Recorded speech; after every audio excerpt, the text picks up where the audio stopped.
Now we're going to roll up our sleeves and get to work on those chakras, number 20. And those chakras are the signs of the Lords of the Seven Rays and their initiation. If you look on the screen, you'll see your heart chakra. It has 12 petals. This is page 5, number 20, number A. We're going to see on the screen the heart chakra and each of the 7 chakras. And the next slide you're going to see is the violet fire burning through what appear to be rocks or clumps of wood. You have to imagine this at the cellular level of karma lodging in the cells and molecules and atoms of your being, flecks of dust or soot or crystallized substance that has a negative vibration. That is exactly how karma clogs our beings, our bodies, the earth, the water, the air.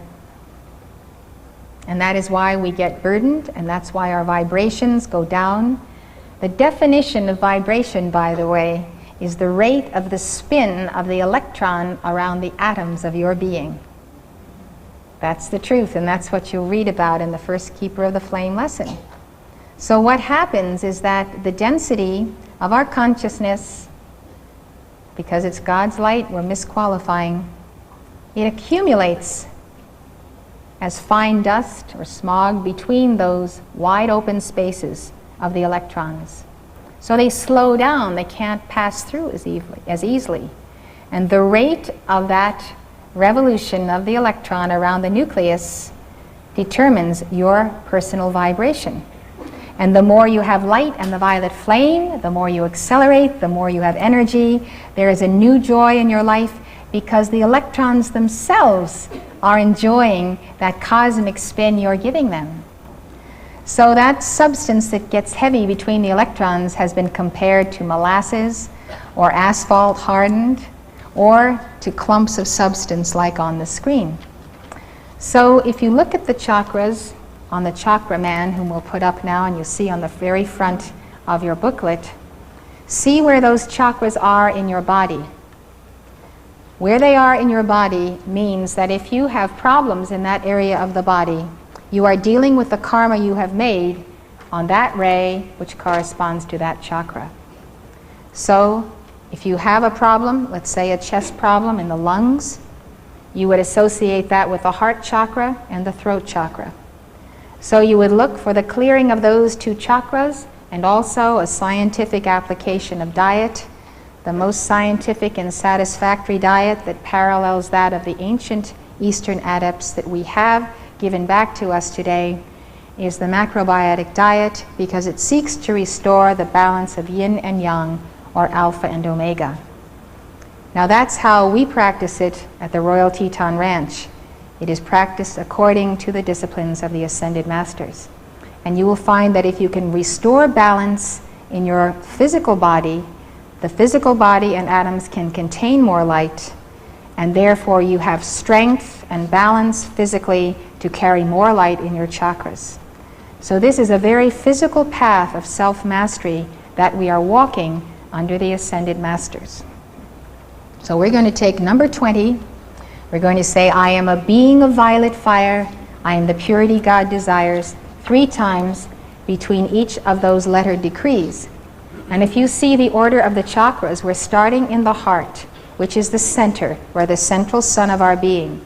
And we're creating a spiral. The spiral goes through the throat, which is the 2nd chakra, the solar plexus, the 3rd eye, the seat of the soul, the crown, and we arrive at the base chakra of the Divine Mother, where we are ready to give the bija mantras, or seed syllables, for the raising of that sacred fire. So each time we do it, we'll see the pure chakra and its petals. Just for your information, the heart has 12, the throat 16, the solar plexus 10, the 3rd eye 96, the seat of the soul 6, the crown 972, and the base 4. Now the number of petals to the chakra determine its vibration and therefore the plane of heaven that it corresponds to. So the very base of the spine has the fewest petals because it relates closest to the physical octave, because it is the Divine Mother's light and life force that sustains our very physical bodies.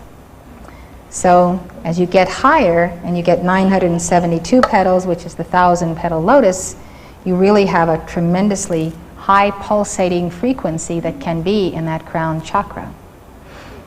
So here we go. Look at the chakras, look at the violet flame, and visualize it blazing through those organs and cells that are near that place in your body.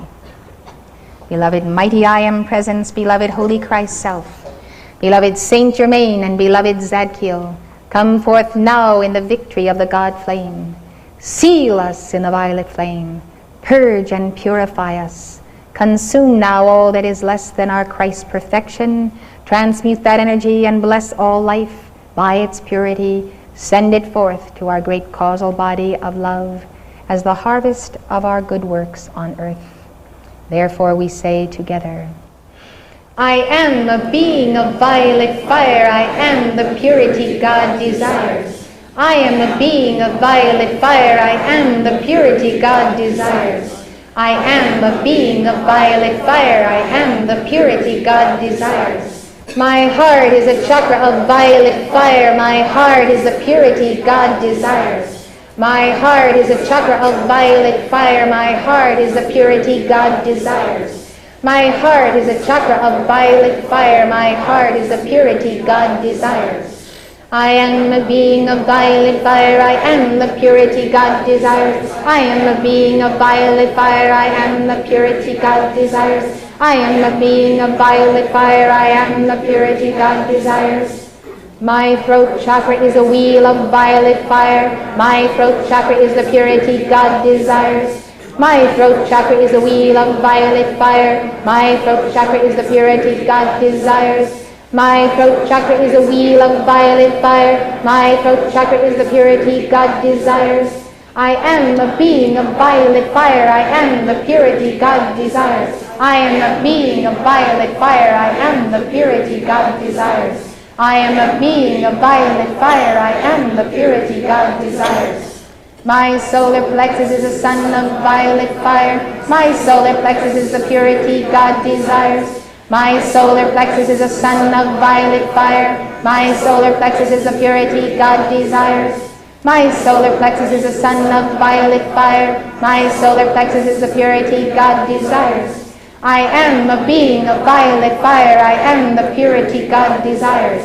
I am a being of violet fire. I am the purity God desires. I am a being of violet fire. I am the purity God desires. My third eye is the center of violet fire. My third eye is the purity God desires. My third eye is the center of violet fire. My third eye is the purity God desires. My third eye is the center of violet fire. My third eye is the purity God desires. I am a being of violet fire. I am the purity God desires. I am a being of violet fire. I am the purity God desires. I am a being of violet fire. I am the purity God desires. My soul chakra is a sphere of violet fire. My soul is the purity God desires. My soul chakra is a sphere of violet fire. My soul is the purity God desires. My soul chakra is a sphere of violet fire. My soul is the purity God desires. I am a being of violet fire. I am the purity God desires. I am a being of violet fire. I am the purity God desires. I am a being of violet fire. I am the purity God desires. My crown chakra is a lotus of violet fire. My crown chakra is the purity God desires. My crown chakra is a lotus of violet fire. My crown chakra is the purity God desires. My crown chakra is a lotus of violet fire. My crown chakra is the purity God desires. I am a being of violet fire. I am the purity God desires. I am a being of violet fire. I am the purity God desires. I am a being of violet fire. I am the purity God desires. My base chakra is a fount of violet fire. My base chakra is the purity God desires. My base chakra is a fount of violet fire. My base chakra is a fount of violet fire. My base chakra is the purity God desires. I am a being of violet fire. I am the purity God desires. I am a being of violet fire. I am the purity God desires. I am a being of violet fire. I am the purity God desires. I am a being of violet fire. I am the purity God desires. I am a being of violet fire. I am the purity God desires. I am a being of violet fire. I am the purity God desires. I am a being of violet fire. I am the purity God desires. I am a being of violet fire. I am the purity God desires. I am a being of violet fire. I am the purity God desires. I am a being of violet fire. I am the purity God desires. I am a being of violet fire. I am the purity God desires. I am a being of violet fire. I am the purity God desires. I am a being of violet fire. I am the purity God desires. You can keep accelerating that decree until you can't even hear the words anymore. And it has something to do with the acceleration of light in you. We seal this clearance then with the bija mantras on page 4. These bija mantras, 4 of them, show us that out of the Om, which is often written Om but can be written A-U-M, the vowels and the consonants form a chalice for light of a certain frequency depending on the pronunciation and the sound of those vowels. And so we see in the Hindu teaching concerning the Divine Mother that she has 4 distinct manifestations as a complement to the Trinity of the masculine aspect. Sarasvati, Lakshmi, Kali, and Durga, all forms of the Divine Mother in you. This Divine Mother manifests through you, and you are her hands and feet in many ways. Sarasvati teaches you divine communication, great knowledge, music. She is a master of the delivery of the word and the delivery of the teachings, and she is the consort of the Father. And her seed syllable is Aim. So we say the Om, which is bowing to the universal light. We qualify it with Aim, which gives the Sarasvati vibration, and then we bow to that personal manifestation of the Mother. Sarasvatiye Namaha. Lakshmi's seed syllable is Shrim, and Shrim gives the sound of Lakshmi, who is the complement of the second person of the Trinity, or the Divine Son. And she is the mother of abundance and the coordinate of that Christ light, or that universal Christ consciousness. Karim is the name of Kali, who complements the Holy Spirit as the exorcist, the mother who binds the demons who pursue and torment her children. She is like the wrathful goddess that is tremendously fierce and comes to strip her children of darkness. Durga, whose syllable is Dum, Dum, is the wife of the Holy Spirit, the perfect wife and Divine Mother. Cream is Kali's syllable, and the final little set of words is to the World Mother. So visualize the white light rising on the spinal altar and quickening all of the 7 chakras you have just cleared. Let us give these together.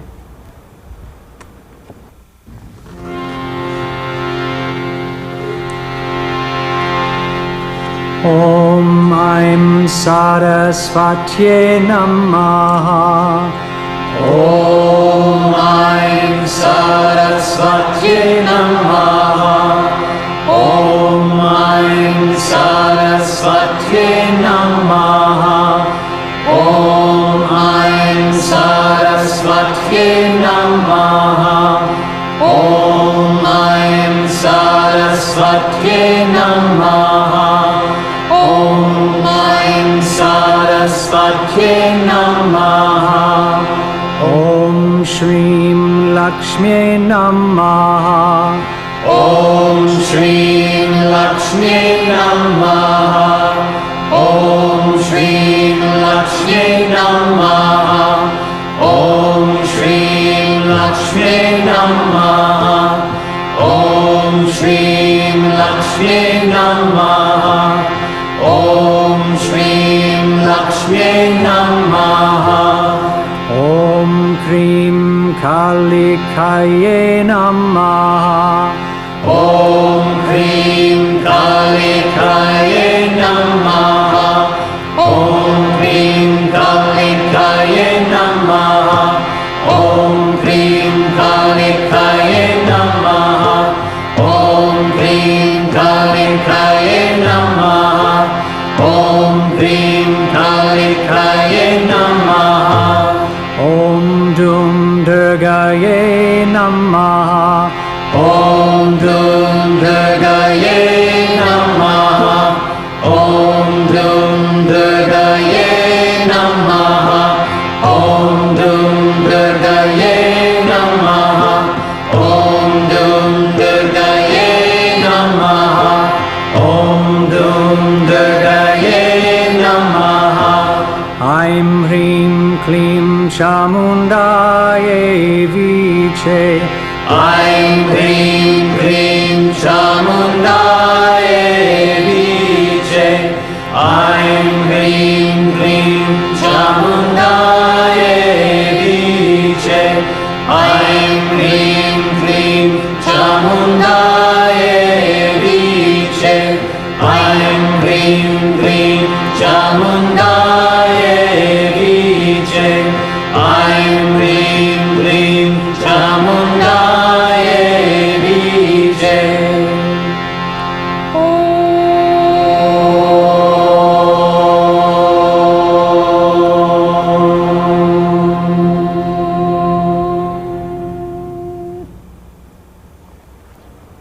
As you intone the Om, center yourself in your I Am presence at the same time as you center in the third eye.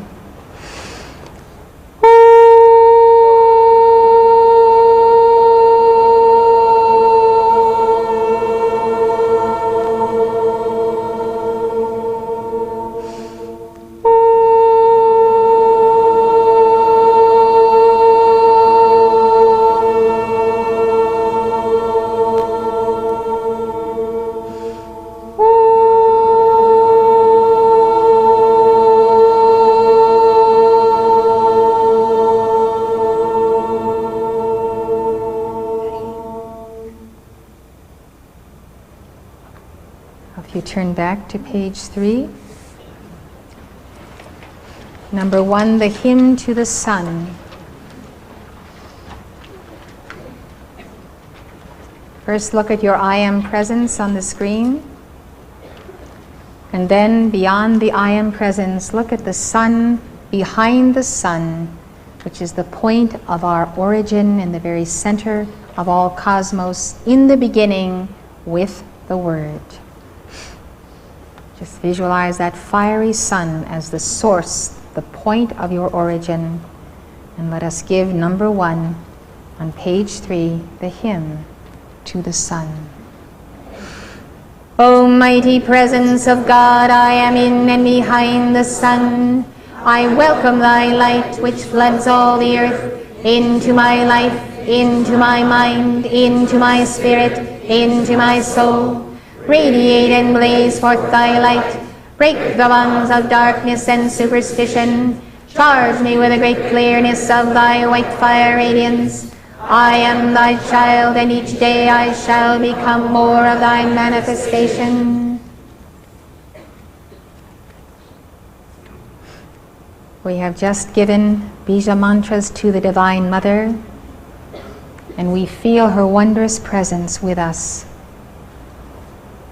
I want to tell you that the sounding of the Om draws the soul right back into that fiery spirit of the I Am that I Am, the sun behind the sun, to the point where in the beginning was Brahman and the Word, and without the Word was not anything made that was made. The universal sound of the Om accelerates our atoms and draws us back to that point of spirit. It is the name of God given out of the East for that process of ascending back to the point of reality through devotion to the Divine Mother. In the West, we are given the key, I am that I am, because when we have gone into the great being of God, And we are saturated and dripping with that light. We are sent once again to the plane of manifestation to coalesce in form that power. Thus universes are transformed by this cyclic going within and coming out. And it says, the Lord shall protect and guard and watch over thy going forth and thy coming in from this time forth, even forevermore. So the moment we say, I am that I am, the fruit of our meditation in the Om comes down into the physical, and we begin to master the physical environment, the physical octaves, and the elementals come into obedience to our Christ flame, the beings of fire, air, water, and earth, who must hold the balance for our planet. Now there are devotional songs that we sing to enter the heart of God. We've sung them of the West. I would like to just give you briefly the sound of a bhajan, a devotional song that you will find on page 18, number 70. This is to the universal Christ and his incarnation in Rama, in yourself, and to the twin flame of yourself, the divine appearing of the Father, Mother God in you through this incarnation. Feel the love of your heart weaving a spiral to the highest realms and octaves and vibrations of light. And then you feel the love of God as the universal Christ coming back to you. You can feel the tingling in your crown chakra, the quickening of your other chakras, as by this devotional song of the East, which uses the Om, which is in that tradition, you are realizing the Godhead here below.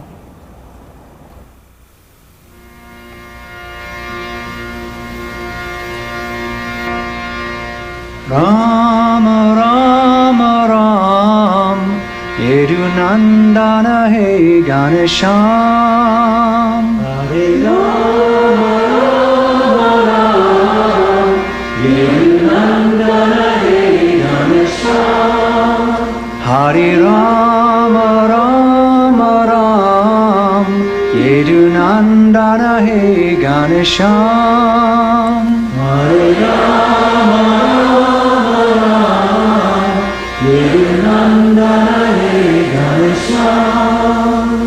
Shri Ram Jaya Ram Jaya Jaya Ram Shri Ram Jaya Ram Jaya Jaya Ram Shri Ram Jaya Ram Jaya Jaya Ram Shri Ram Jaya Ram Jaya Jaya Ram Shri Ram Jaya Ram Jaya Jaya Ram Shri Ram Jaya Ram Jaya Sai Ram Shri Ram Jaya Ram Jaya Sai Ram Shri Ram Jaya Ram Jaya Sai Ram Shri Ram Jaya Ram Jaya Sai Ram Raghupati Raghava Raja Ram Raghupati Raghava Raja Ram Patita Pavana Sita Ram Patita Pavana Sita Ram Raghupati Raghava Raja Ram Raghupati Raghava Raja Ram Patita Pavana Sita Ram Patita Pavana Sita Ram Shri Ram Jaya Ram Jaya Jaya Ram Shri Ram Jaya Ram Jaya Jaya Ram Shri Ram Jaya Ram Jaya Sai Ram Shri Ram Jaya Ram Jaya Sai Ram Shri Ram Jaya Ram Jaya Jaya Ram Shri Ram Jaya Ram Jaya Jaya Ram Shri Ram Jaya Ram Jaya Jaya Ram Shri Ram Jaya Ram Jaya Jaya Ram Shri Ram Jaya Ram Jaya Sai Ram Shri Ram Jaya Ram Jaya Sai Ram Shri Ram Jaya Ram Jaya Sai Ram Sri Ram Jaya Sai Ram. Hare Rama Rama. Now we have a 2-cassette album of 2 90s of nothing but these bhajans. And they are a very wondrous part of your devotional path, whereby ultimately the object of your devotion, who is that universal Christ, is realized as oneself. So if you feel the love ray in this song, they are available for your use. Now I would like to talk to you about the perfect master and the perfect crystal for you. I've told you the story of the Lords of the Seven Rays and the specifics of their previous incarnations in this book. This is 2 books in one. The first book goes into the details of their paths, of the realization of the light, the tests and difficulties they faced and overcame, and what it means to earn one's ascension on that particular path of their service. The second half of the book are the dictations of the Ascended Masters to Mark Prophet and myself that give their profound teachings. I would like you to know that these dictations have been given to us, to Mark Prophet since the early 50s, and myself, who met him in 1961 after I was trained, since 1963. And they come by the Holy Spirit. They come by the acceleration and exalting of the aura as the Master places his presence over one and therefore speaks through one in his power and vibration to deliver initiation, teaching, prophecy, blessing, admonishment, and so forth. Now this is in the line and tradition of the ancient prophets who gave the word of the Lord, often dictations through them of the archangels. So this has been the means whereby the Ascended Masters have conveyed to us the lost teachings of East and West, as well as the New Age teachings, the everlasting gospel prophesied to come in the New Age in the 14th chapter of the book of Revelation. This is the work I've been doing then all of these years, and as you know, with the New Age movement, channeling has become very popular. I simply want to explain to you that I'm not a channel in that sense of the word, nor do I consider myself to be a psychic. There are psychics who read far better than I those things that are happening in the earth.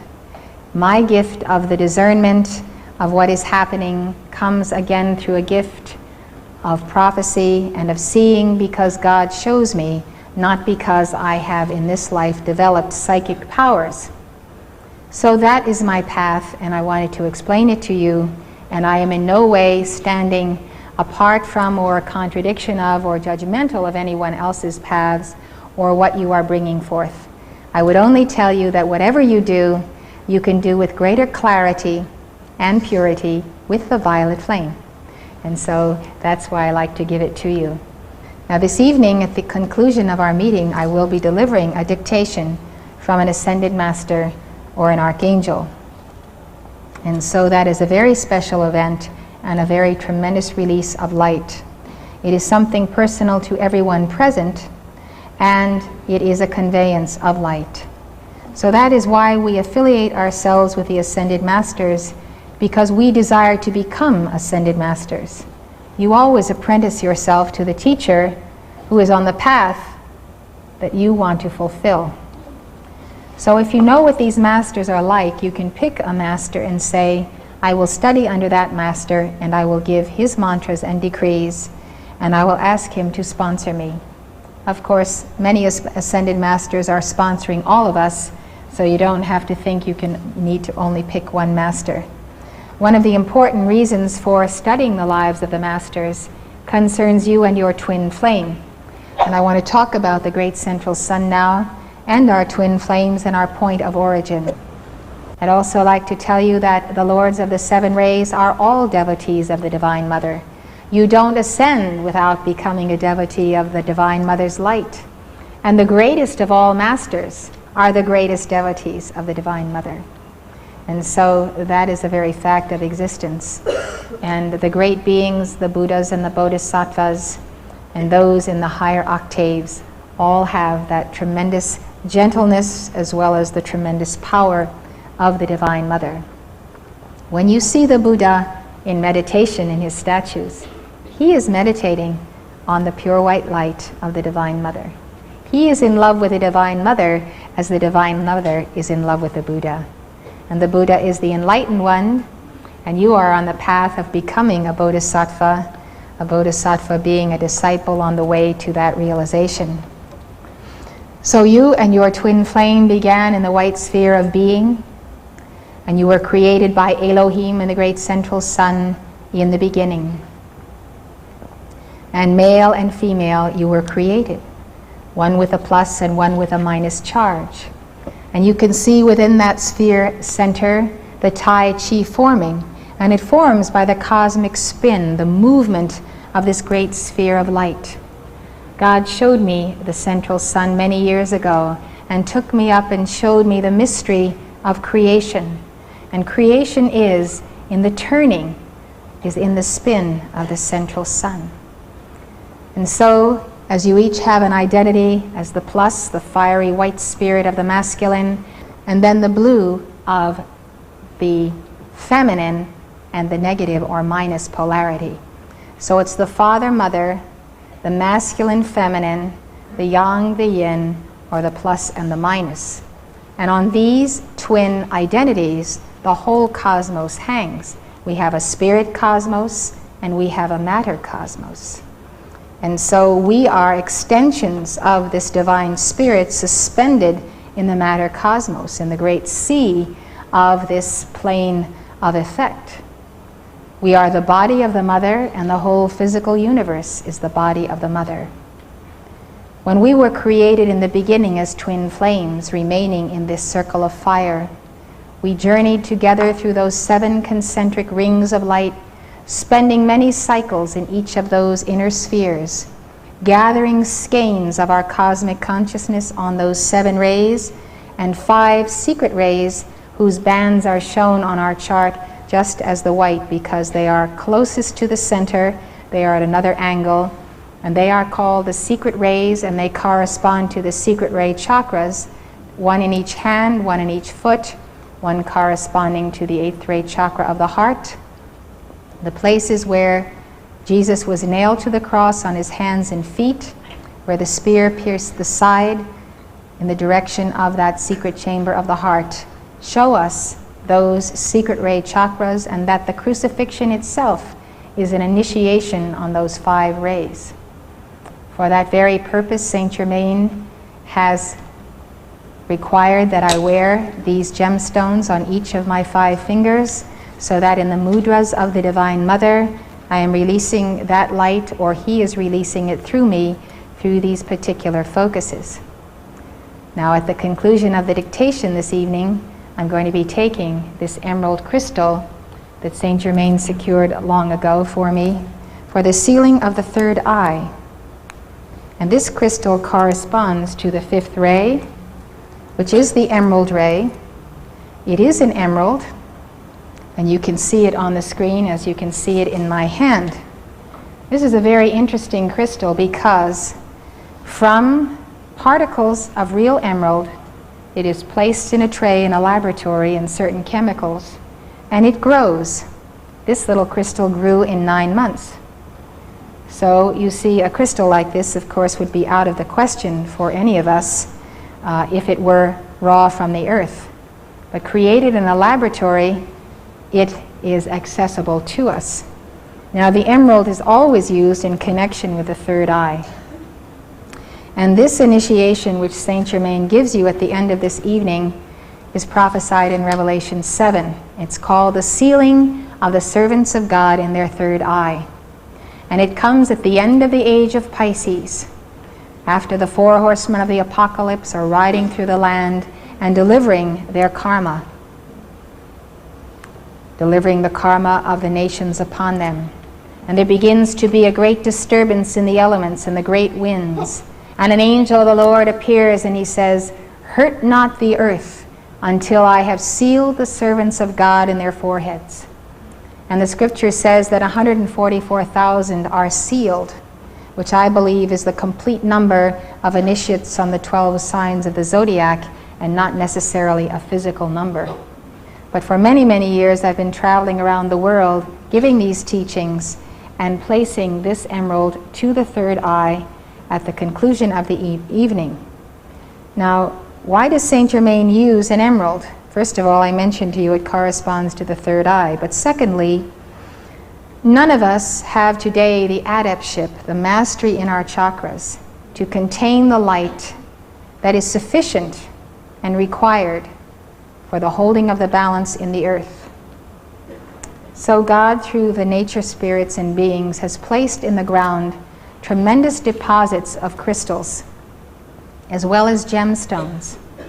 A crystal, then, is a molecular chalice. Saint Germain can place through the molecular structure of the emerald a ray that is specifically the right amount of energy for the sealing of your third eye, for the inner vision to be quickened, and for you to fulfill your divine plan in this age, even to bring you closer to your twin flame, and also to remove from you false teachings of false gurus. Therefore, the crystal is a tool of you, of the adepts, and of the masters. And I was saying it is a molecular chalice. I'll show you this piece of rock crystal. This is crystal quartz. Why do we use it? Why has it become the fad of the new age? Why do we associate crystals with it? Well, the real reason is that it goes back to Atlantis and Lemuria. It goes back to the high priest in Israel. He wore a breastplate. There were 12 stones on this breastplate. And each of those 12 stones was for the initiation of the 12 tribes who had to fulfill the Christ on one of those 12 signs of the zodiac as a path of initiation. When I say that this is a molecular chalice, I mean precisely that. This has a chemical formula of its molecule containing metals, elements, whatever it is made of. And that precise formula defines this as crystal quartz, something else as amethyst quartz, something else as rose quartz, as an emerald, a sapphire, a garnet, and so forth. All of those stones then are molecular chalices. They carry a vibration in the physical, in the negative polarity, which becomes a vessel and a magnet to draw the exact counterpart of spiritual energy in the plus polarity.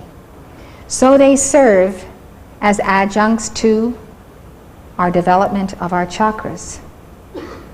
We can place a crystal upon our altar where we meditate and pray, and you should have a little altar, nothing fancy, a little table with a little cloth on it, a chart of the I Am Presence to visualize your divinity, the sponsors of the Piscean and Aquarian dispensations, these pictures of Saint Germain and Jesus, and a crystal symbolizing the chalice that is you.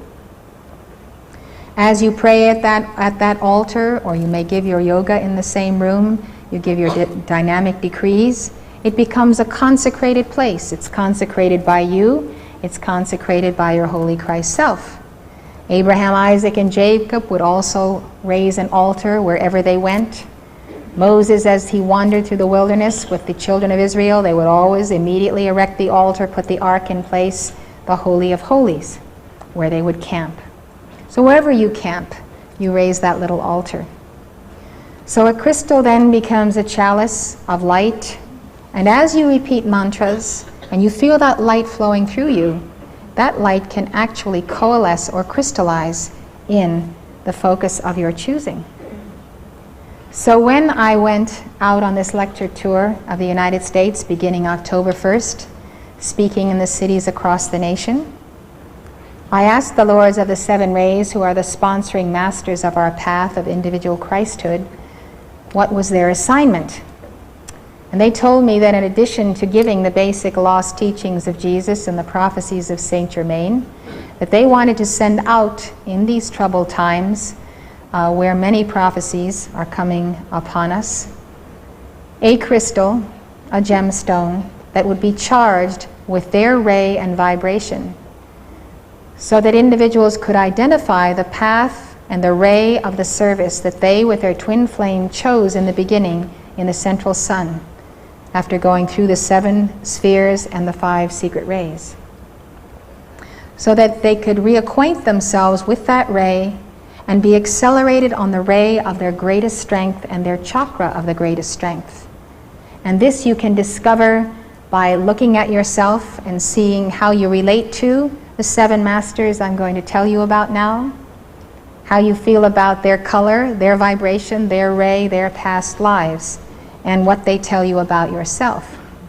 You actually have a major ray and a minor ray, something that you've really accelerated on, and then a secondary ray that is supportive. So 2 of those 7 rays you probably have a great development on. So I'm going to tell you about the masters, and I'm going to tell you about their rays. So what they assigned me to do is to gather the best and finest qualities of crystals and gemstones. The most expensive gemstones, diamond, sapphire, ruby, and emerald, are all laboratory made. Some think they're not as good, but you see they have the same molecular structure, and that means they can carry the same vibration. So they are very easy to be acquired because they are very inexpensive. So I've collected from around the world, from the East, from the Middle East, from South America, the finest qualities of these. They were brought to the ranch, to the altar. I made the invocation to the Lords of the 7 rays as they instructed me to do, because that spoken word needs to come from this level. And as I called forth the light of the blessing of these and the charging of them, I saw the most magnificent waterfall of light descending, as crystal light as a waterfall, with rainbow rays descending into these stones. And these masters, all of them ascended masters, explained to me that as the individual acquires that stone, it becomes a tie between himself and the master who uses it. And as he gives the violet flame and raises his vibration, the master can increase the charge of that stone. So that is why you see in the foyer these various precious and semi-precious stones and crystals, along with the pictures of the masters. Now, one thing I would like to tell you before I set this crystal down is that when you acquire crystals anywhere, with the exception of these, which are all charged by the masters, but if you acquire jewelry, or if you have already done so, you need to remember that anything that is part of the earth body is in vibration with that earth. And in the earth today, there is a very serious weight of world karma. It may not be your karma, but we live on this planet, and we live in it. So that something that comes out of the earth is not immune to it. Also, used jewelry, antique jewelry, things handed down to you, need to be demagnetized because they contain the vibrations of the wearer. And unwittingly, you may become burdened by those vibrations. So we don't get a crystal and charge it, we get a crystal and demagnetize it. And when it's demagnetized, then we charge it. So I'm going to demonstrate to you how I would demagnetize this crystal and then charge it. First of all, the 2 hands, again, chakras. Look at your hands. The very palm of your hand, in that center is a chakra. And in the 5 fingers, those 5 rays go forth from you. Now, those of you who are involved in healing, any of the alternative healing methods of the New Age, the lost arts of Jesus healing, as well as standard medical profession, you can take your 2 hands and place them on the balance of the form, like one on a foot of each person. You reflexologists, you know what I'm talking about sending light through those nerve centers. You can put 2 hands on someone's shoulders, on the back, or take their hands, and you can call for the light from you to activate and intensify in them, especially even in an emergency situation while you are waiting for professional help to arrive. So through our 2 hands, the reason that we can do this is that from your mighty I Am presence there descends the light of Alpha in your right hand, the light of Omega in your left hand, plus, minus. It's like plugging in. The 2 hands convey then the wholeness of the current of God.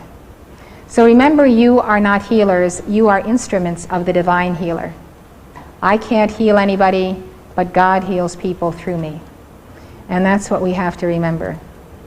So I take my two hands, and I could charge a glass of water even as I would charge this crystal. But this is for demagnetization, but it's the same position. The omega holds the bottom, even as you would put your hand under a glass, and the alpha goes on top. So now I'm creating a closed circuit around this crystal. I'm going to call to God to demagnetize it by the great sphere of white fire. You can put the large crystal on the screen. The large crystal you're about to see is on the altar of the chapel at the ranch. The great central sun magnet is what I want you to remember. I want you to remember that wording, because it's the great central sun magnet that demagnetizes anything. So I will call in the name of my I Am Presence and Holy Christ Self. You all have an I Am Presence and Holy Christ Self.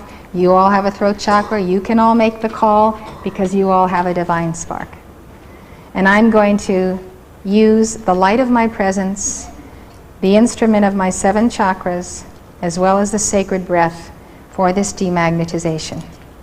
This is a sample call that you can give as well.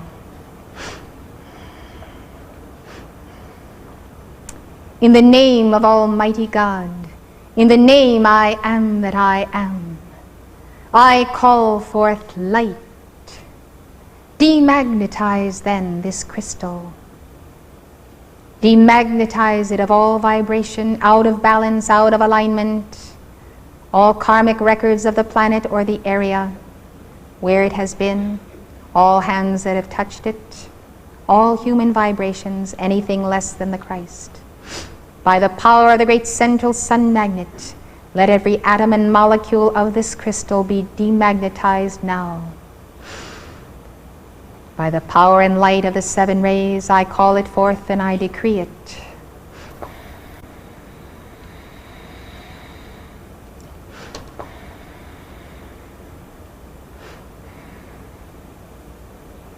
And I accept it done in full power, and I thank Thee, O God.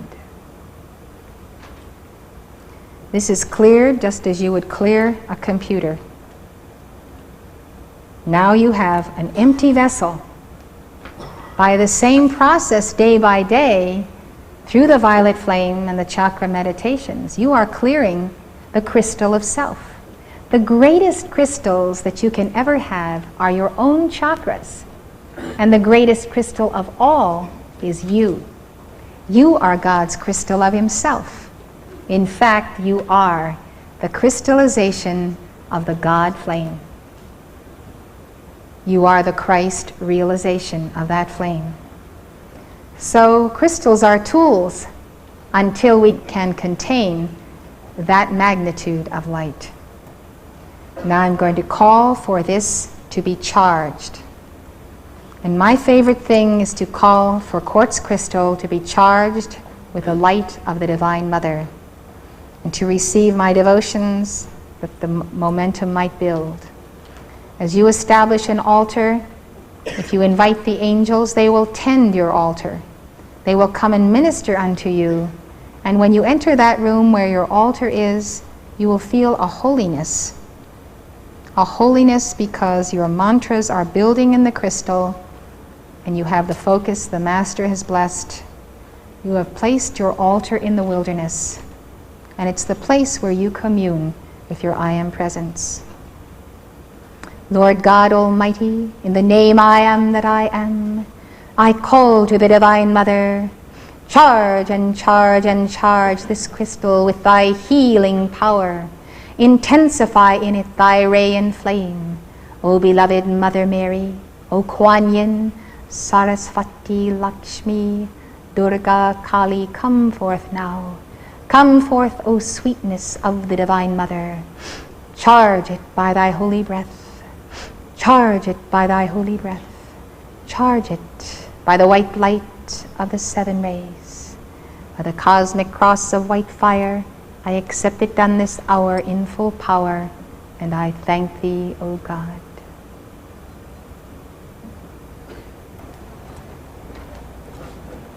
I would like to run through these masters. We are always under the cudgel of time. People say to me, what do you talk about for 5 hours? I say, well, just come and see. Here's El Morya. Here's the Lord of the first ray who called me to be a messenger and trained me. And this beloved El Morya trains you on the first ray of God's will. His chakra is blue. It has 16 petals. His retreat is the Temple of Goodwill in Darjeeling, India.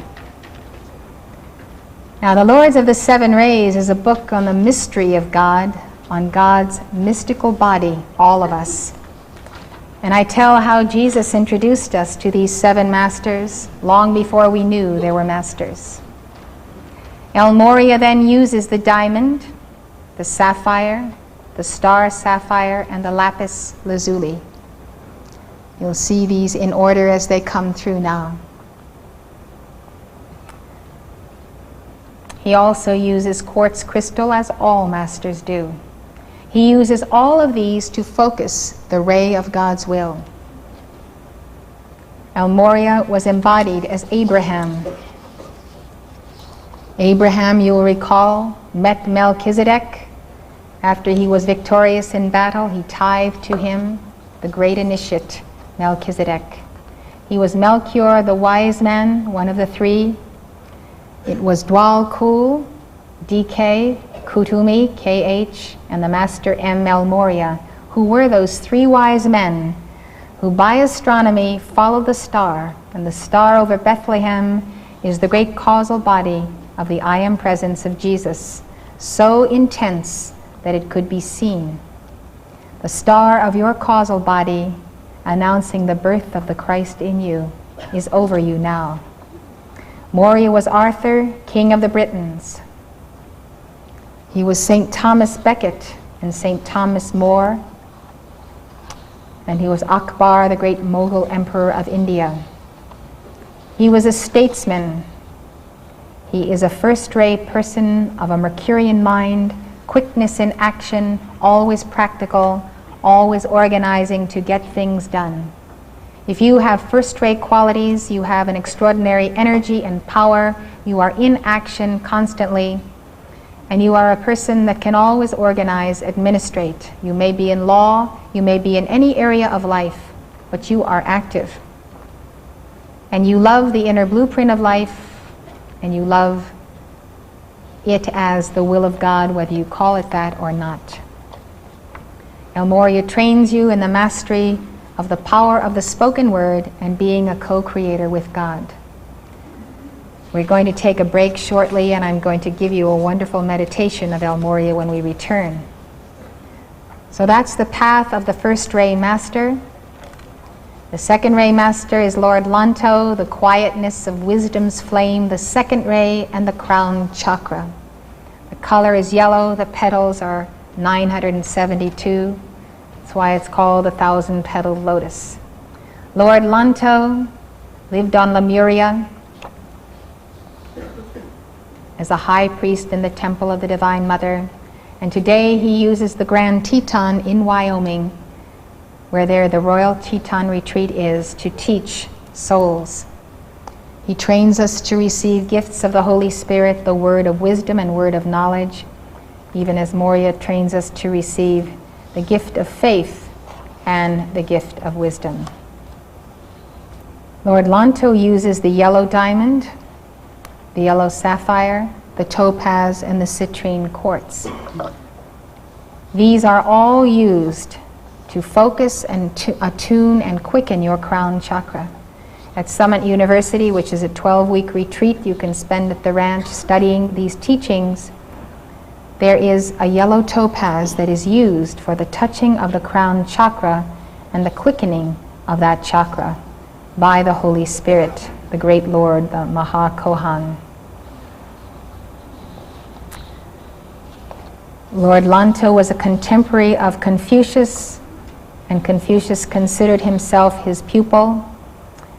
He was the Yellow Emperor, the Duke of Zhou, and he wrote the Yellow Emperor's Classic of Internal Medicine. It discusses the balance of energies and their transformations through the body in the macrocosm and the microcosm, and based on its teachings, the macrobiotic diet has come down to us from that ancient understanding of our bodies. He is one who sponsors teachers, sages, philosophers, those who love to study and give knowledge and carry that illumination forward.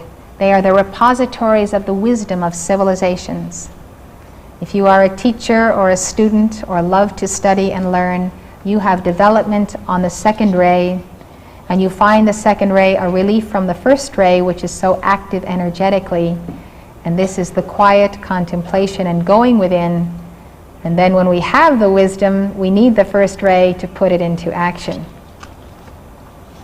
So that's the nature of Lord Lanto. The third ray is Paul the Venetian, who was an artist on Atlantis in Peru, and in his last life is Paolo Veronese. His is the heart chakra, 12 petals, the color of the ray is pink. His retreat was the Château de Liberté in southern France that looks something like this castle we're seeing. But he holds classes in the Temple of the Sun over Manhattan, which is the great shrine of the Divine Mother of America, who is known as the Goddess of Liberty. And the statue there marks the place of the great retreat that is over New York, the Temple of the Sun that was once physical on Atlantis.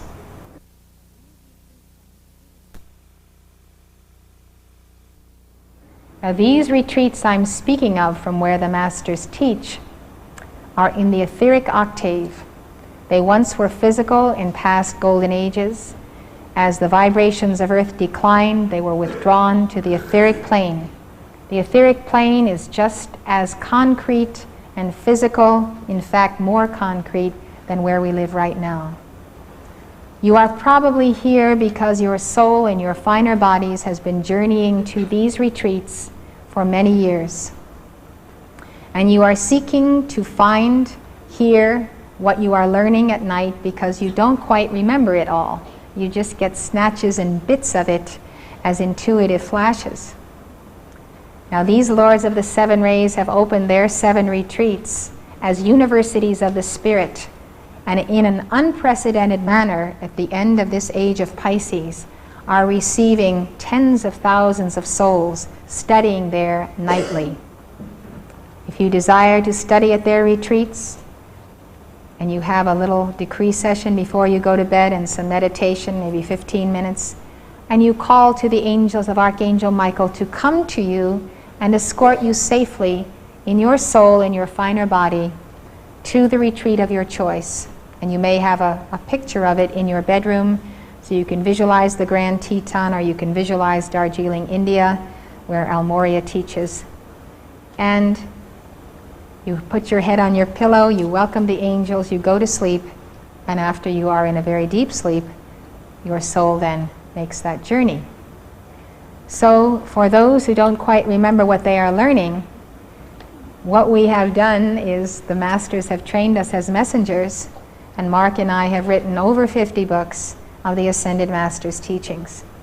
So there is a wealth of knowledge and understanding, and when you read it, you will remember it. The reading is like the quickening. All people, I would say 90% of the people who read our books tell me this is what they have believed all their life, but no one quite focused it, put it all together, did the research, and made sense out of it. So I know that these teachings are the foundation of Aquarius, and they are our free and glad gift to all people with no strings attached. If our organization meets your needs, you're welcome in it. If it doesn't, that's fine. I'm here as a sister on the path with you to help you if you need my help. Our goal is to put your hand in the hand of your Holy Christ Self and in the hand of the Ascended Masters and help you over the astral sea of your karma during that period when difficulties arise. Now, besides the books, the Masters hold 12 retreats called Summit University to actually study physically, then in a structured course and environment, what we learn at inner levels. The most important retreat coming up is the 4th of July conference at the ranch from about the 29th of June through the 4th of July. Mark it on your calendar because it's the greatest place in the whole wide world to spend a vacation. It's 33,000 acres of ranch, high mountain country next to Yellowstone Park. There's plenty of vacation sites in the area besides this conference. Last year, 4,500 people attended. They come from all over the world. There's nowhere you can meet finer Aquarians.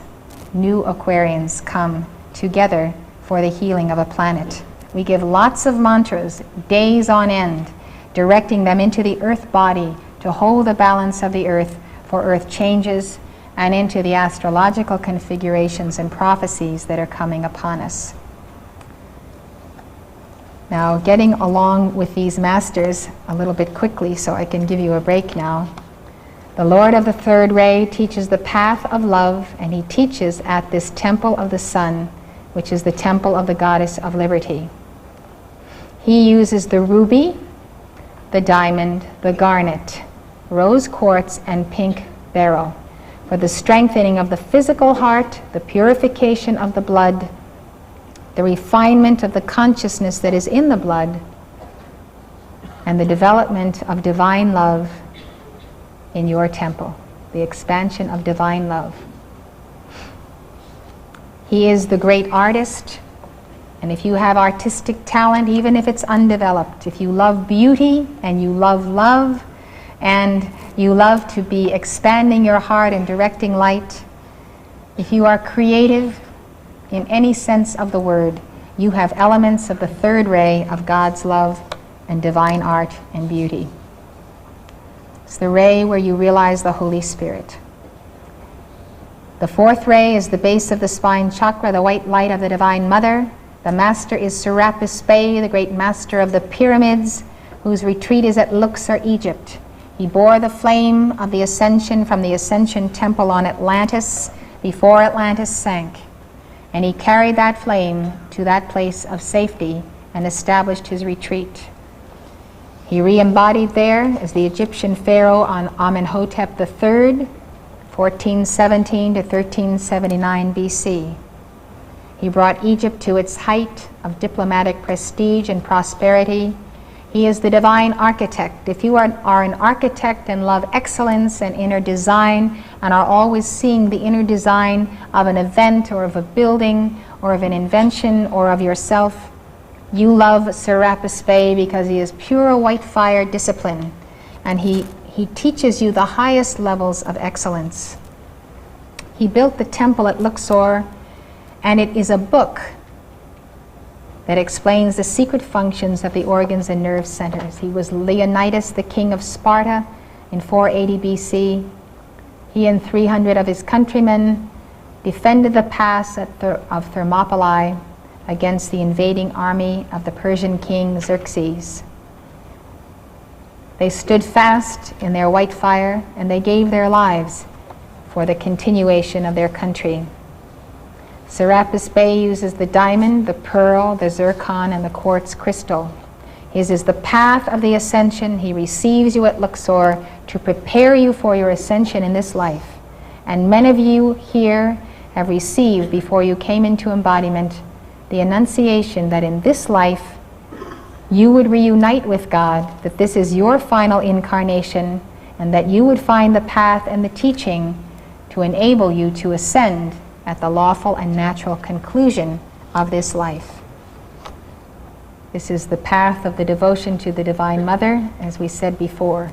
We go to the fifth ray, Hilarion, who is embodied as the Apostle Paul. The fifth ray is the third eye, the emerald, the jade, the diamond, and quartz crystal. The retreat of Hilarion is at Crete in Greece.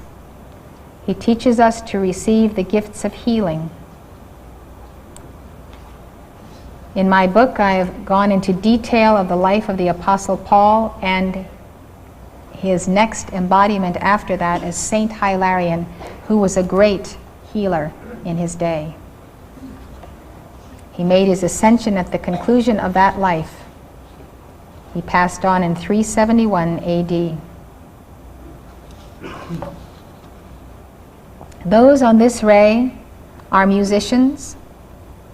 All musicians are on the 5th ray. It's the ray of music, sponsored by the Elohim of music.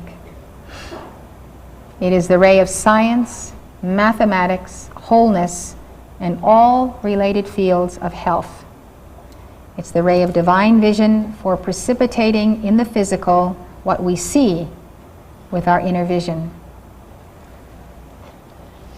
The 5th ray is the ray whereby the first 3 and the 4th become physically manifest. It's the ray of technology, of applied science. People on this ray have energy and zeal, and they have to be bringing things into form. They love green, they love plants, they simply love science in all of its wonders and aspects. The 6th ray is the Lady Master Nada, the solar plexus that is purple and gold, 10 petals. She uses the topaz, ruby, alexandrite, and diamond with pearl. She was at one time the master of a healing temple on Atlantis that exists today in the etheric octave over New Bedford, Massachusetts, and the entire Massachusetts area. You notice many, many medical centers are there. That is the influence of that retreat. She also was an attorney and a judge. She defends the oppressed and the poor. This is Jesus' ray and the ray of the 6th ray of Pisces. And on this ray, this is people helping people, public servants, those in social services, counseling, psychology, family problems, children's problems, people who always have to be helping other people. Love the ray of Nada. Each one of these allows us to realize our Christhood in the area of activity that we love most and do best in. So we're not all carbon copies of Jesus by any means. Some people can't identify with living a life like Jesus, but they can identify with living a life like Pythagoras, or like St. Francis, or like any one of these embodiments we're talking about, devoted to the bringing forth of excellence. This brings us to the 7th ray and the seat of the soul chakra. And I told you about Saint Germain's embodiments when we began this evening. He was always a scientist. He was also Roger Bacon in the 13th century. And those who love Saint Germain love freedom and use freedom to liberate others. They are free spirits, they are alchemists, they are inventors, innovators. They always have the new and avant-garde approach. If you're an Aquarian in this age, you're right in sync with the age in this initiation of your embodiment. I have some Aquarians in my family, and they always amaze me at the uniqueness of their approach to anything. They always think of the thing that nobody else thinks of. Now, this is the priesthood of the 7th ray. Melchizedekian priesthood involves the priesthood of science and religion. Both are the qualities of those who administer at the altar. It is the ray of science and New Age science. Francis Bacon was the father of inductive reasoning. Saint Germain, then, is the great liberator of the age. He comes in diplomacy. He comes to manifest through all walks of life with the spirit of freedom.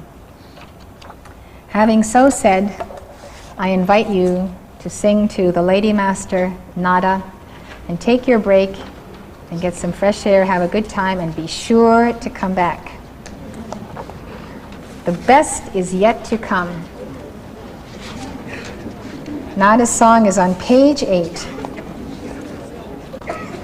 You can sing it or just listen to it as you go.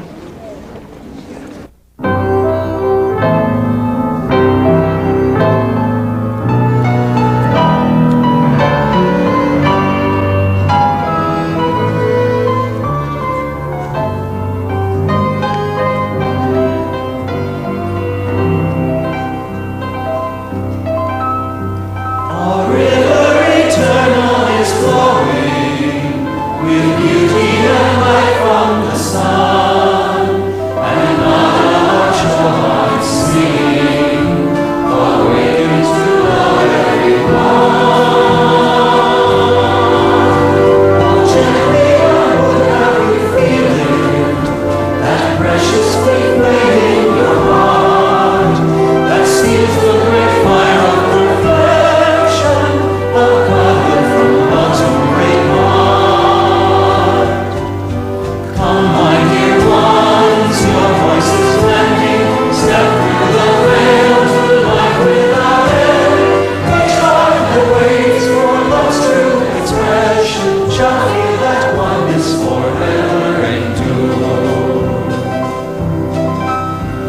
search throughout life till you find it.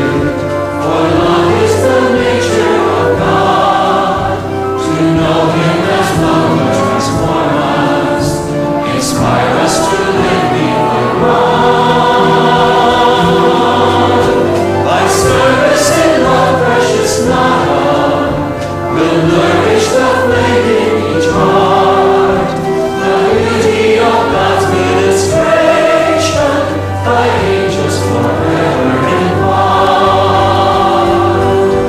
By flame of peace, its ray of cheer flows from my heart, devotion's fear. Jesus alone, the true way, adoring, by cosmic Christ who illumines the law. Oh, harmony, take thy dominion, attendance each hour of the day. Thy heavenly melody flowing composes a love symphony.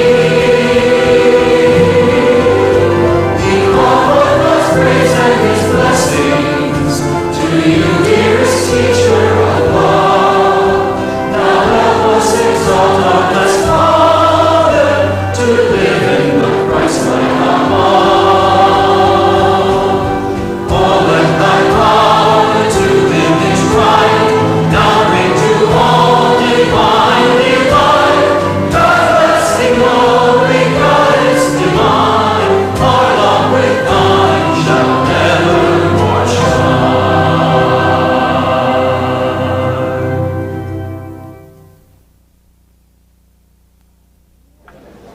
God's real in you, God's real in me. Let's say it. Page 34 in your mantra booklet, the very last page. If you're stuck on the floor and can't move, you don't have to stand, but the rest of you can stand.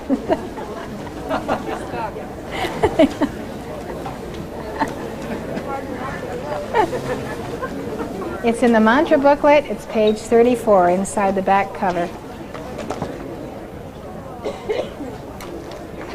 This is a New Age folk song.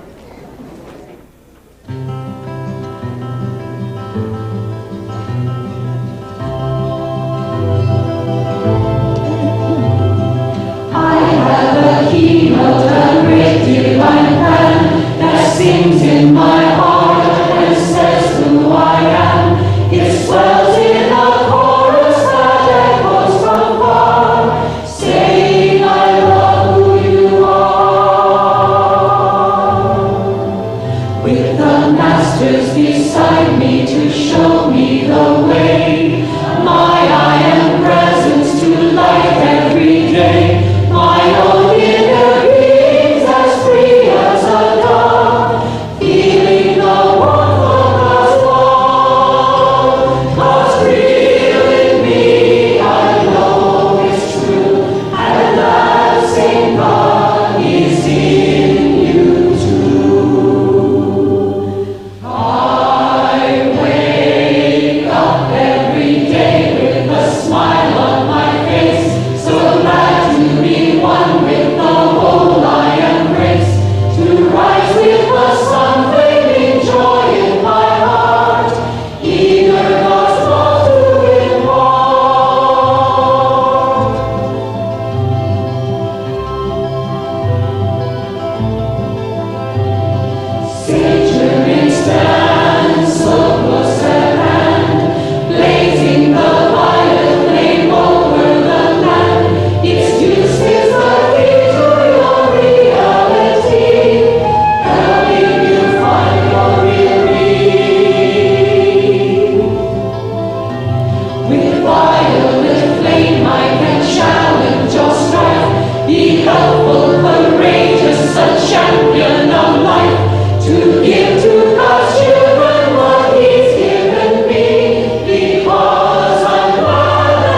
Thank you. Won't you be seated?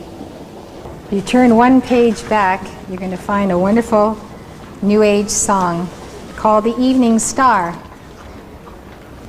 Venus, the star of love, is a planet where many of you have spent lifetimes.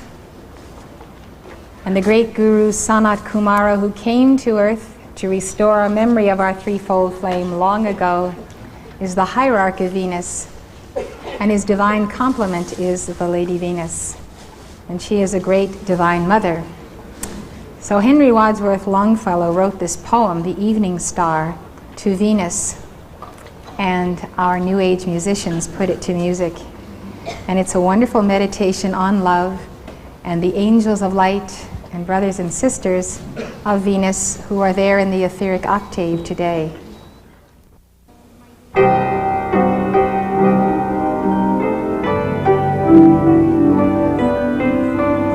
Page 32.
From thy darkened window fades the light.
Another quote from the Gospel of Thomas, the secret gospel, finds Jesus saying the following: "Let him who seeks continue seeking until he finds.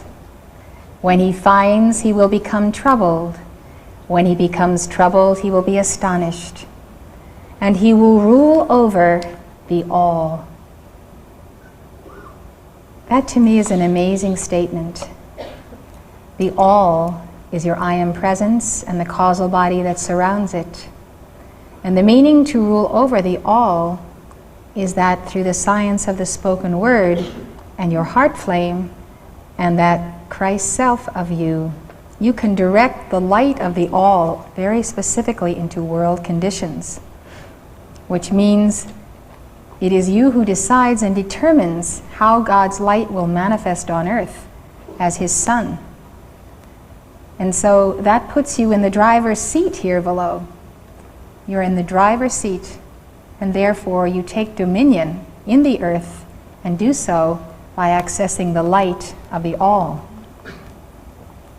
The kingdom is inside of you, and it is outside of you. When you come to know yourselves, then you will become known, and you will realize that it is you who are the sons of the living Father. But if you will not know yourselves, you dwell in poverty, and it is you who are that poverty. Jesus said, "Recognize what is in your sight, and that which is hidden from you will become plain to you. For there is nothing hidden which will not become manifest." The story of you and your twin flame cycling through that causal body is what we return to now, because we desire with all of our hearts to attain the fulfillment of the two greatest longings of our life. First, the reunion with God, and secondly, the finding of the beloved twin flame. You may know your twin flame. You may be blessed with having been a part of that person in this life or recent embodiments. You may not know your twin flame. Your twin flame could be an ascended master, which is why you are so eager to discover that truth and to embody it, because you have a master who is the other side of yourself, who is sponsoring you and continually pulling you up higher. That is a great vantage place to be in. You could be the one half of the whole today that is more enlightened and more advanced on the path, and your twin flame could still be lost out there somewhere, locked into this or that karma or entanglement. But we are talking about the relationship of twin flames now in the white fire body, and the fact that we are one because we have an identical inner fiery blueprint. When we were created as two halves of the divine whole, we were given a unique blueprint, one in the plus and one in the minus. There are no other two people in all of cosmos, no others that have ever been created with that identical inner blueprint. And it is in the manifest in the highest causal body of your being and comes through at all planes of manifestation. So it is natural to be one with the twin flame, and we serve together after we selected the major ray that we would go forth and use to offer the gift of our love on the altar of evolutions of worlds, the ray of the major, the ray of the minor, those two rays. And in past golden ages, before the fallen angels rebelled against God, were cast out of heaven and took a lot of souls with them into lower planes, we dwelt with our twin flame in the octaves of light in golden age communities and civilizations.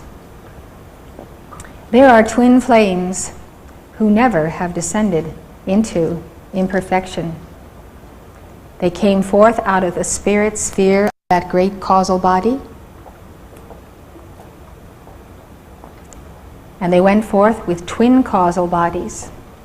They descended into the matter sphere, but they came no lower than the heaven world of this matter sphere, which is called the etheric octave. And that's where the retreats of the Brotherhood are that I was telling you about. In 14,000 years, 2,000-year embodiments apiece for 7 ages, we could realize and fulfill the 7 planes of our being, and endow the matter universe with our love, our fire, and our creation. And we could ascend back to the heart of God, never having entered into a karma-making situation. We are always wed to one another. Opposite incarnations put us as male or female. And this is the ideal state whereby God has created the issue of himself to represent the father-mother principle of life. There is a legend in every world religion, and simply general legends on the planet, about the coming of aliens or fallen ones. There is the record in Revelation 12 where Michael and his angels cast out the devil and his angels, the dragon. And it seems that this archangel Lucifer, when God presented to the whole company of angels and heavenly hosts the birth of twin flames of his son and daughter, as these angelic hosts had been created to minister to us and teach us, there came a time when this archangel rebelled and said, "I will not serve your offspring. I will not minister to your children. I pre-existed them, I am greater than they are, and furthermore, I can run the universe better than you, God, and better than your sons and daughters." So this is the act of the great rebellion, the denial of the universal Christ in the issue of God, in his children, in his twin flames. And that great rebellion is the definition of absolute evil, because it is the denial of absolute good, or the Christ in you. There is absolute good in this cosmos, and it is God, and every emanation of himself that is in us.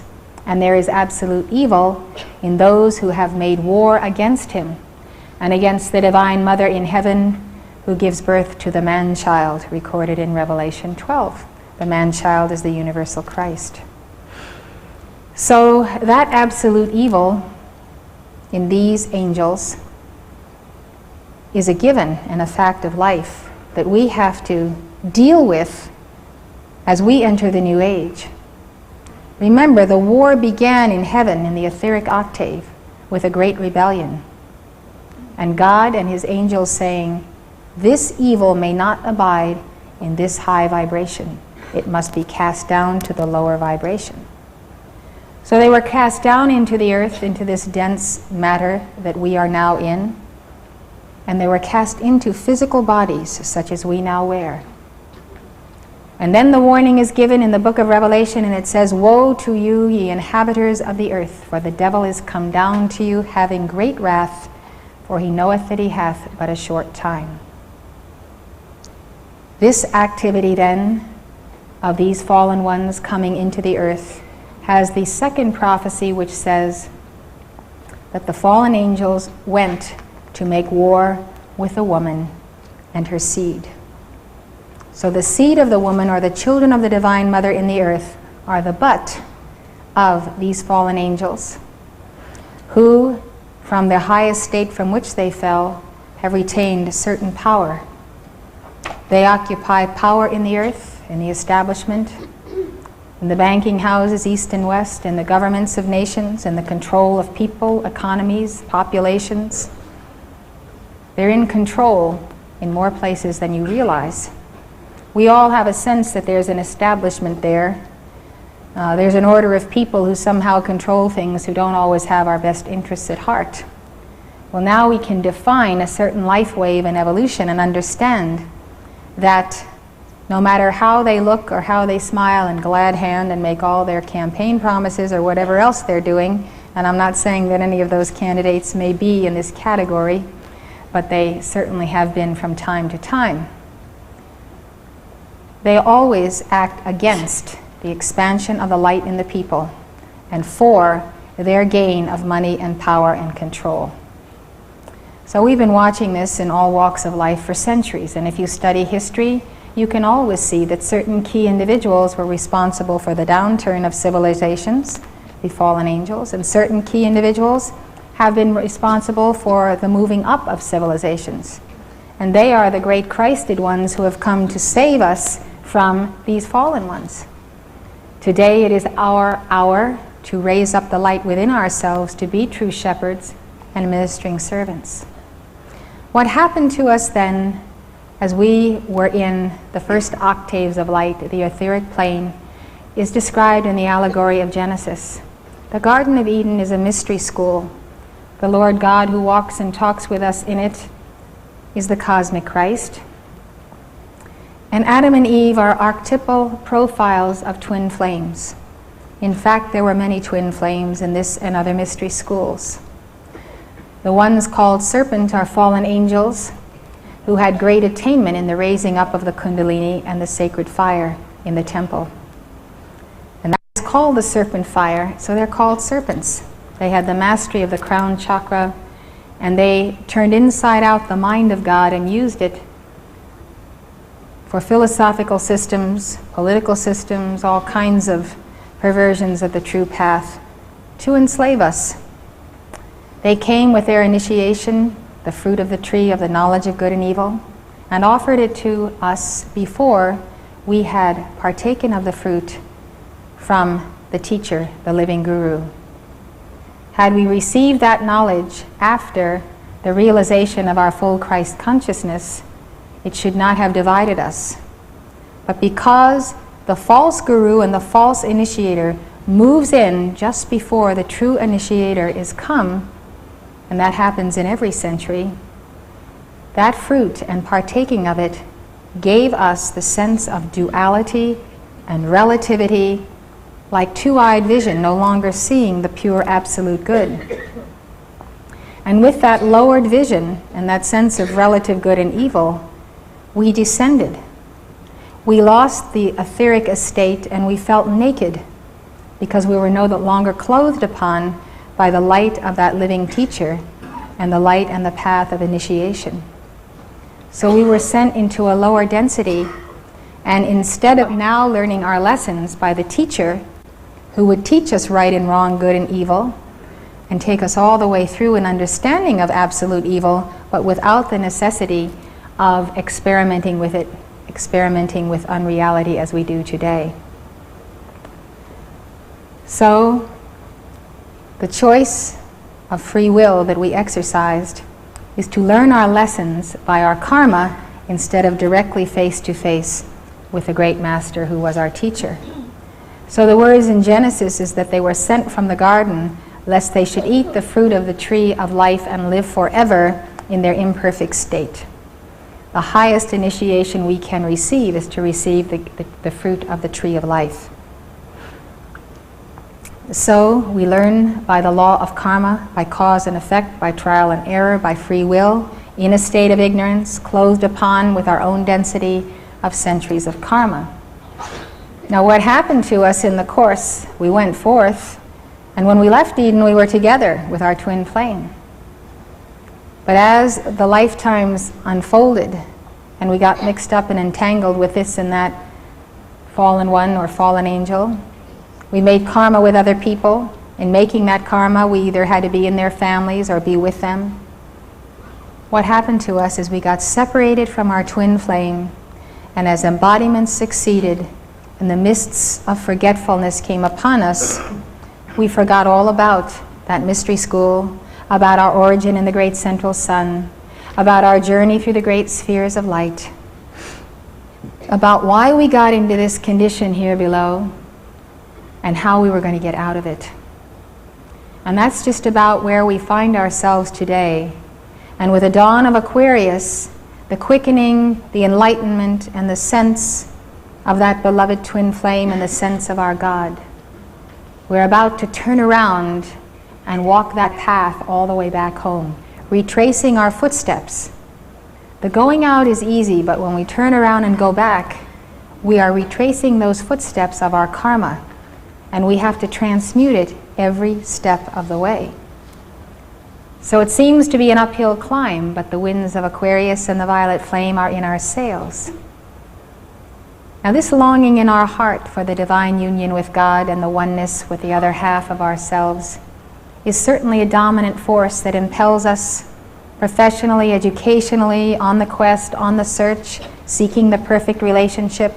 So desiring that twin flame, people have gone in and out of many relationships, thinking they have found the one, and only to come to the realization that It is a karmic situation and it comes to an end. So we understand those experiences. Many of us have been through them. I would like to tell you that when I first became aware of our beloved Saint Germain, you can see your twin flames and the causal body in this painting, which depicts the reunion in the causal body, which we're going to celebrate in this. Anyway, at the age of 18, I was going off to college, leaving my home in New Jersey. And I prayed a prayer to God and said, if there's anything you've placed in my home of which I've not availed myself, please tell me. I'm leaving now. I'm expressing my gratitude for my parents and everything that has been done for me, but I won't be coming back. I wanted to be sure that I definitely had not missed anything, any clues to my divine plan that I had to know about. And God spoke to me and said to me to take a certain book off the shelf in my mother's library and to read it. And I had seen that book since I was tiny. And the book always had a presence and an aura that frightened me. It seemed that it was so intense that I was afraid to take it off the shelf. And I would walk around it and look at it and then tiptoe away. So this day, I had to be obedient to that because I had made the prayer and God had answered. So I could do nothing else but take the book off the shelf, open it up, and I saw the face of Saint Germain. And that face became alive and quickened by his presence. The spark went through my being. I leapt. I couldn't believe that I had found this master whom I recognized instantly. And I ran to show the picture to my mother and I said, here is Saint Germain. I know him. I've got to find him. I know I have a mission that has to do with him.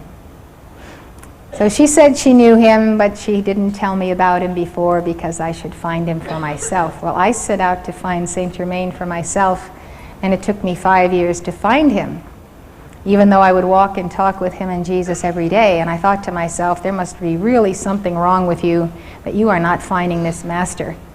Because I knew when the pupil is ready, the teacher appears. So what could I do to get ready? I would pray. I would do everything I knew how to do.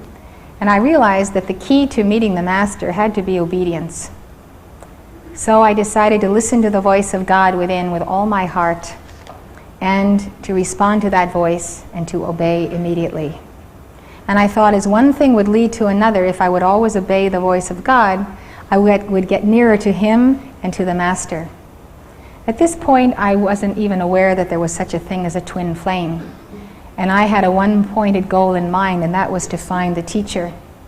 The teacher who would give to me what I could not receive directly from the octaves of light. I received a lot from Jesus and Saint Germain, but there were things I had to be taught. And our karma gives us a certain spiritual blindness. So we do not see in ourselves what the teacher points out to us needs correcting.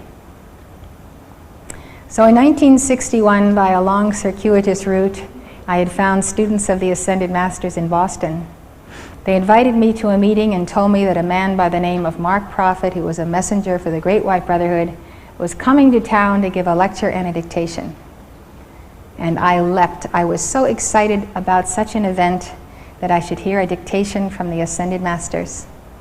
And as I entered that room and I sat in my seat that night, and I looked up at him, he was sitting at the altar in meditation. And he opened his eyes and looked at me, and I looked into those eyes, and I found the pair of eyes that I had been seeking my entire life. Those eyes spoke to my soul, and I knew that I had found my teacher, and the one that was going to quicken in me the divine memory, what I had to do in this life, how I was going to do it, the teaching I needed to know, and the self-mastery of my being. Before the service started, I then closed my eyes, and he took me in meditation to the higher octaves, and I saw the whole world filled with daisies in the field. And these daisies were the faces of souls, souls who had forgotten where they had come from, who were of God but needed to be quickened. And I knew that I had to go and find every single one of them and give to them the teaching that would remind them of who they were and where they came from. So I knew I had to be a student before I could be a teacher. And so, not long after that, El Morya appeared to me in a park in Boston, stood before me in his intense reality of the sternness and fiery presence of the Ascended Master, and he simply looked at me and said, "I have need of a feminine messenger. Go to Washington and I will train you through Mark Prophet." And with that he transferred to me a fiery coil of light and was gone. So my path and course were set. But that night that I met Mark Prophet, he delivered a dictation from Archangel Michael, which liberated me and cut me free. I knew to fulfill my divine plan, and I felt the light and the empowerment of it. The next thing that happened is that some time later Mark informed me that we were twin flames. And it was almost an oddity to me that here I have found my teacher and now he is telling me he is my twin flame. And so I thought, the cosmos is going to have to give me truth, the proof of this information. So I called to El Morya and I said, I would like to have proof and evidence of this which I am being told. And so I made that call and I went about my business. And by one day, I looked into the mirror as I was getting ready to go to school. And into that mirror, I saw the face not of myself, but of the Holy Christ self of Mark Prophet, himself in that exalted image. And it was such a shocking experience because I saw my own inner Christ self, and I saw that he was the mirror image of it. And this affected me profoundly to the core of my being. I had the inner proof that we were actually one at the highest levels of our being. So what happened is that I went to be trained as a messenger. Mark told me he would not be on earth very long, but he was here to do that very thing, to train me so that the mantle of prophecy could be passed and the teachings would go on. He stayed with me longer than he said he would. He stayed for 12 years. We were married and we had 4 children. And suddenly in 1973, he took his leave of this world. He passed on suddenly. And a number of days later, I saw at inner levels his reunion with his I Am Presence and his ascension. So I am one of you here whose twin flame is ascended. And I can tell you that the most influential person in many lifetimes, probably since I knew Jesus Christ, was Mark Prophet. He was the most spiritual man I have ever known in this life. He was profoundly and deeply one with God, had a profound compassion, and knew the mysteries as they were part of him. He was a wonderful teacher, and he truly knew how to tutor and refine my soul to give me the disciplines and the initiations that came from the masters. So after his thorough training and El Morya's thorough training, Saint Germain received me, and I knelt before him, and he placed upon me the mantle of messenger of the Great White Brotherhood. Now what we're going to do then is we're going to take the teachings of El Morya in a meditation on the Great Central Sun. And this beloved Master is going to lead us and guide us on a journey to the sun behind the sun, the Great Central Sun of Being. And if you enter this meditation freely, as you desire, you will feel yourself rising and accelerating and a sense of going higher and higher. What we are going to do is place our things beneath our seats. You are welcome to stay right where you are in front of me if you like. But if you would like a seat, there are seats available now. Looks like everybody's real happy down here in front. I am going to ask you to sit up for this meditation if you are going to be here. And I want to tell you that The first part of the meditation is instructional, preparing your consciousness for it and allowing you to relax and go into deep meditation. And then at the point where I say, in the name I am that I am, I call forth the soul, you should feel your soul rising from the seat of the soul chakra, up the spinal altar, up a golden crystal spiral that you visualize like a gold coil that is studded with crystal, like a golden staircase, and the soul mounts up the chakras to the plane of the heart, the Holy Christ Self, the I Am Presence. And you visualize yourself traveling in this coil inside of a very expanded crystal cord. And that crystal cord goes through the heart of your Christ Self and your I Am Presence all the way back to the heart of God in the central sun. You are so close to God, as near as heartbeat, because that life descending in you, beating in your heart, comes from the heart of Almighty God. And so it's the umbilical cord that we're extended into the matter spheres, and over it we retrace our footsteps higher and higher till we come to that great sphere of light. There we meet our Creator, Elohim, and we look into the eyes of our beloved twin flame. The inner memory is awakened, and we descend again to our bodies in this room.